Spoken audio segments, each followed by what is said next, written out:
আজ আমি আপনাদের শীতের একটা নতুন সবজি দিয়ে বাটা মাছ রান্না করে দেখাবো। সেটা হলো পেঁয়াজকলি। পেঁয়াজকলি দিয়ে বাটা মাছ রান্না করব। অত্যন্ত সুস্বাদু, স্বাস্থ্যকর এবং তৃপ্তিদায়ক একটা রান্না। এটা দিয়েই আপনাদের ভাত খাওয়া হয়ে যাবে। খুব অল্প তেলে এই রান্নাটি হবে, আপনারা দেখেই বুঝতে পারবেন। কেমন বন্ধুরা? কড়ায় তেল দিয়ে প্রথমে বাটা মাছগুলোকে ভালো করে ভেজে নিতে হবে। বাটা মাছ যেহেতু আঁশছাড়া মাছ, তাই যখন ভাজবেন তখন কিন্তু গ্যাসটাকে একদম কম করে নেবেন এবং অল্প তেলে ভাজবেন। অল্প তেলে মাছ ভাজলে তাহলে যে কোনো আঁশছাড়া মাছ আর বেশি তেল ছিটায় না। এটা হচ্ছে 1 নম্বর। 2 নম্বর, আরও আমি অল্প তেলে ভাজার কথা কেন বলছি, তার কারণ বাটা মাছ থেকে ইলিশ মাছের মতনই প্রচুর তেল বেরোয়। এবারে আমি ভেজে রাখা মাছের তেলে একটু 5 ফোড়ন দেবো।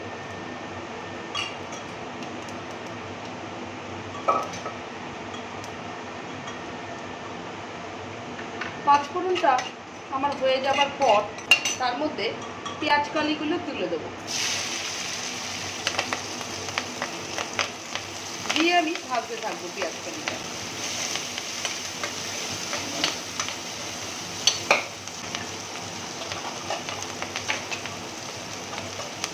পেঁয়াজ কালিটা আমার অর্ধেক ভাজা হয়ে গেছে। এবারে আমি এর মধ্যে টমেটো আর একটুখানি আদা দিয়ে দেবো। এই যে সামান্য একটু আদা দিয়ে দেবো, দিয়ে এটাকে আমি আবার নাড়তে থাকবো। এই সময় আমি দিয়ে দেবো এর মধ্যে নুন এবং হলুদ। দিয়ে দিলাম আমি নুন, দিয়ে দিলাম আমি হলুদ, আর দিয়ে দেবো স্বাদ অনুসারে একটু মিষ্টি। দেবো আমি সামান্য জল।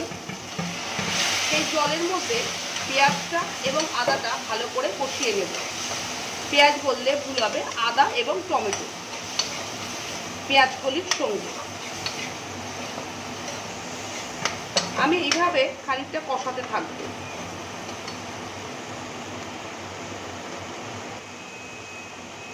আমার মশলাটা কষা হয়ে গেছে। আপনারা যদি এবার লক্ষ্য করতে থাকেন, দেখবেন আস্তে আস্তে তেল ছাড়তে শুরু করেছে।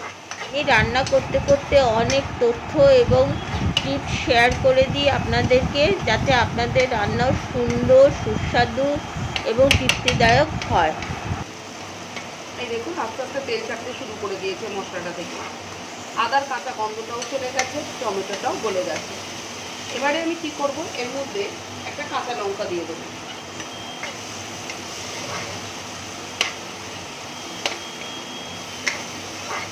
দিয়ে এবারে এটার মধ্যে জল ঢেলে দেবো।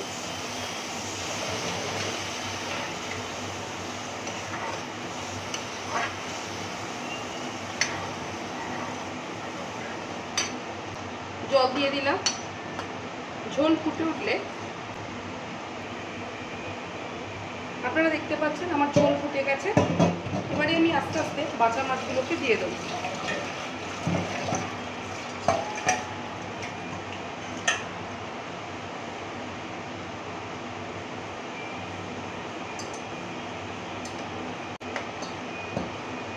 এবারে এটা ঝোলটা মরে যাওয়া পর্যন্ত ফুটতে থাকবে।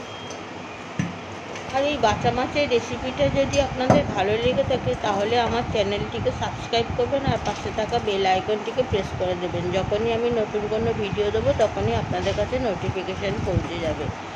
আর ভালো লাগলে লাইক করবেন, কমেন্ট করবেন, আর পাশে বন্ধুবান্ধবদের মধ্যে শেয়ার করে দেবেন। কেমন বন্ধুরা? আপনারা দেখতে পাচ্ছেন ঝালের ঝোলটা পুরোটা মরে এসছে। রান্নাটা কিন্তু শুকনো শুকনোই হয়, আর এটা তারপরে যে শুকনো যে অল্প সামান্য রস ব্যাপারটা থাকে সেটা দিয়ে ভাতে মেখে খেতে হয়। এবারে আমি একটু কাঁচা তেল দেবো, সরষের তেল একটুখানি ছড়িয়ে দেবো, তবেই জিনিসটা খেতে আরও ভালো হবে।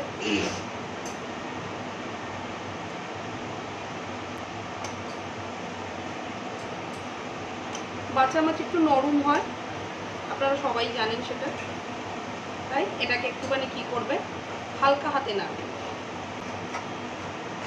আমার কিন্তু রান্নাটা সম্পূর্ণ হয়ে গেল। একদিকে আস্তে আস্তে তেল ছেড়ে বেরিয়ে আসছে এবং রান্নাটা সম্পূর্ণ হলো। আমি কিন্তু এবারে গ্যাসটাকে অফ করে দেবো। বাছা মাছের ঝাল।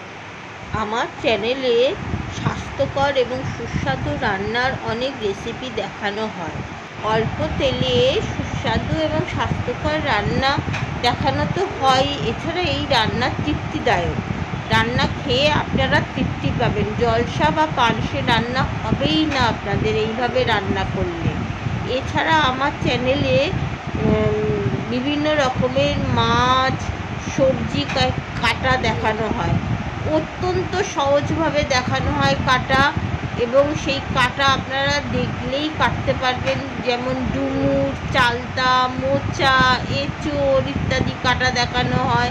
বিভিন্ন আঁশ ছাড়া মাছ কাটা দেখানো হয়। মাছ কিভাবে কাটবেন সেই মাছ কাটানো দেখানো হয়, এবং আঁশ ছাড়া মাছ ভাজবেন কি করে যাতে তেল না ছিটে এসে ফোসকা ফেলে গায়ে, সেরকমও দেখানো হয়। আঁশ ছাড়া মাছ ভাজার একটা টেকনিক আছে, সেটাও দেখানো হয়। আপনারা আমার চ্যানেলটিকে সাবস্ক্রাইব করে রাখুন, আপনাদেরই ভালো। আপনারা সব কিছু দেখে জানতে পারবেন। কেমন বন্ধুরা, আজ আসি, আজ এইটুকুনি রইল, টাটা।